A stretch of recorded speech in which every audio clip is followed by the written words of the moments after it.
मित्रांनो, घटना आहे राजस्थानमधील जोधपूरमध्येच ग्रेटर नोएडा सारखीच एक हृदयदायक घटना घडली आहे। येथे हुंड्याच्या छळाला कंटाळून एका शाळेतील शिक्षिकेने आपल्या चिमुकलीसह आपला आयुष्याचा अखेर केला। पीडितेचे नाव 32 वर्षीय सरजू विश्रोई आहे। सरजूने त्याच्या 3 वर्षाच्या मुलीला कुशीत घेऊन स्वतःवर पेट्रोल ओतून पेटून घेतले। या घटनेने चिमुकलीचा लेकीचा जागीच मृत्यू झाला, तर सरजूचा रुग्णालयात उपचारादरम्यान मृत्यू झाला। प्रकरणी एका पोलीस अधिकाऱ्याने दिलेल्या माहितीनुसार ही घटना 22 ऑगस्ट रोजी घडली। महिलेने स्वतःला आणि तिच्या मुलीला पेटून घेतले तेव्हा तिचा पती दिलीप विश्रोई घरी नव्हता। घरातून अचानक धूर निघताना पाहून शेजारी घाबरले आणि त्यांनी तातडीने महिलेच्या वडिलांना फोन केला। कुटुंब घरी पोहोचताच त्यांना सरजू होरपळलेल्या अवस्थेत दिसली, तर 3 वर्षीय मुलीने त्यांच्या डोळ्यासमोरच जीव सोडला। माहिती मिळताच पोलीस घटनास्थळी पोहोचले।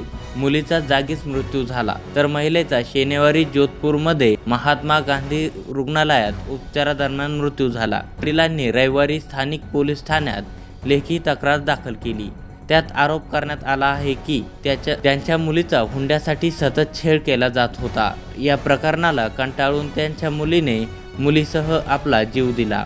वडिलांच्या तक्रारीच्या आधारे पोलिसांनी पती दिलीप विश्रोई, सासू सासरे आणि नणंद यांच्या विरोधात गुन्हा दाखल केला आहे। सरच्यांनी मिळून सरजूला आपला जीव देण्यास प्रवृत्त केल्याचा आरोप पीडितेच्या कुटुंबाने केला आहे। घटनास्थळावरून पोलिसांना एक चिठ्ठी देखील जप्त केली आहे। या चिठ्ठीत सरजूने तिच्या सासरच्यांवर गंभीर आरोप केला आहे। सरजूचा मोबाईल फोनही जप्त करण्यात आला आहे आणि तो तपासणीसाठी फॉरेन्सिक सायबर लॅबमध्ये पाठवण्यात आला आहे। मोबाईलमधून अनेक महत्त्वाची माहिती मिळण्याची अपेक्षा आहे। मित्रांनो, या घटनेबद्दल तुमची काय प्रतिक्रिया आहे कमेंट करून नक्की सांगा।